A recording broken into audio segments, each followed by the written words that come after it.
Assalamualaikum warahmatullahi wabarakatuh. Perkenalkan, nama saya Vici Syahril Khairani. Saya akan mempresentasikan laporan akhir penelitian kategori dosen pemula dengan judul Pengembangan Video Animasi Berbasis Artificial Intelligence dan Gamifikasi untuk Pembelajaran Ketiga pada Pendidikan Tata Rias dan Kecantikan. Adapun tujuan dari penelitian ini adalah untuk menganalisis kebutuhan pembelajaran kesehatan dan keselamatan kerja di program studi pendidikan tata rias dan kecantikan. Lalu yang kedua, mengembangkan media video animasi ketiga yang berbasis artificial intelligence atau AI yang dilengkapi dengan gamifikasi dengan Quizalize. Lalu yang terakhir adalah menguji efektivitas media yang dikembangkan untuk meningkatkan pemahaman dan hasil belajar mahasiswa pada mata kuliah K3 di tata rias dan kecantikan. Metode penelitian yang digunakan adalah Research and Development atau R&D dengan model pengembangan ADI.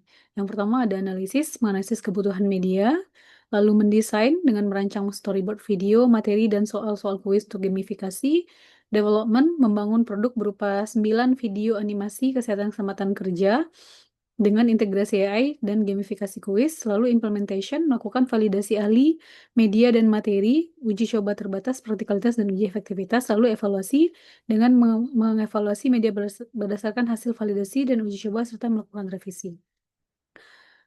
Untuk hasil penelitian atau luaran penelitian, itu pengembangan media sudah selesai 100%. Untuk pengumpulan data penelitian juga sudah selesai 100%. Olah data penelitian juga sudah selesai 100%. Dan saat ini sedang melakukan finishing artikel dan penyesuaian dengan template, itu prosesnya sudah 90%. Untuk publikasi artikel rencananya akan dilakukan submit pada 15 Desember 2025 dan penyusunan laporan akhir penelitian sudah 100%. Untuk hasil penelitian, hasil uji validitas yang dilakukan kepada ahli media dan ahli materi itu menunjukkan hasilnya sangat valid, yakni 4,4. Lalu untuk hasil uji praktikalitas yang dilakukan kepada 18 orang mahasiswa, itu hasilnya juga menunjukkan sangat praktis, yakni nilainya 4,76. Lalu kami juga sudah melakukan uji efektivitas, yakni untuk melihat apakah ada perbedaan hasil belajar antara siswa dari kelas kontrol, yakni kelas yang tidak diberikan media, dengan kelas eksperimen yang diberikan media. Kelas kontrol sebanyak 38 orang dan kelas eksperimen juga sebanyak 38 orang. Setelah dilakukan hasil uji NGen atau efektivitas dengan menggunakan SPSS, diketahui bahwa untuk kelas kontrol itu hasil uji efektivitasnya sekitar 20,86%. Sedangkan untuk kelas eksperimen hasilnya 61,68884. Berdasarkan kategori presentasi, 61,68 itu masuk pada kategori cukup efektif. Artinya media pembelajaran yang digunakan kelas eksperimen itu cukup efektif untuk meningkatkan hasil belajar mahasiswa. Lalu berikutnya dilakukan juga uji T untuk melihat apakah terdapat perbedaan hasil belajar antara siswa di kelas kontrol dan kelas eksperimen. Namun sebelum melakukan uji independen sampel t-test, itu dilakukan terlebih dahulu hasil uji normalitas dan uji homogenitas, karena dua uji ini adalah syarat untuk kita bisa melakukan uji independen sampel t-test. Maka dari SPSS hasil uji normalitas diketahui bahwa nilai sigma itu lebih dari 0,05 untuk kelas kontrol ataupun kelas eksperimen. Artinya data yang digunakan untuk melihat uji T itu terdistribusi secara normal. Lalu berikutnya syarat kedua adalah uji homogenitas. Uji homogenitas ini dilakukan melihat apakah datanya homogen antara kelas kontrol dan kelas eksperimen.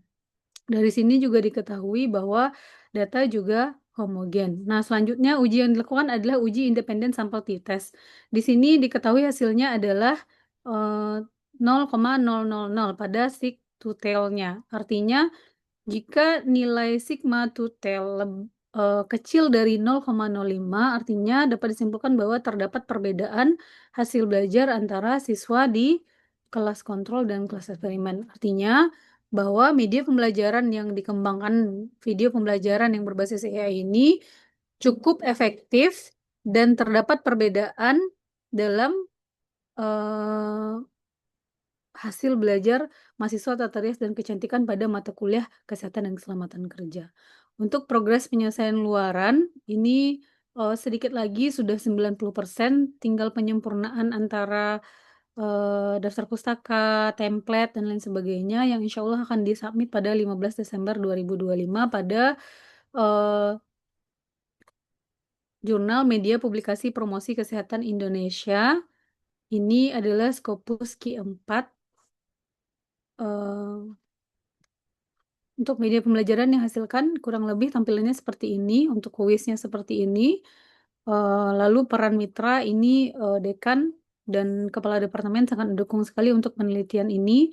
Lalu potensi keberlanjutan, maka pada tahun berikutnya akan dilihat dampak dari media pembelajaran ini terhadap tiga variabel, yakni awareness, risk perception, dan procedural compliance untuk melihat kesiapan kerja mahasiswa tata rias di industri salon dan kecantikan.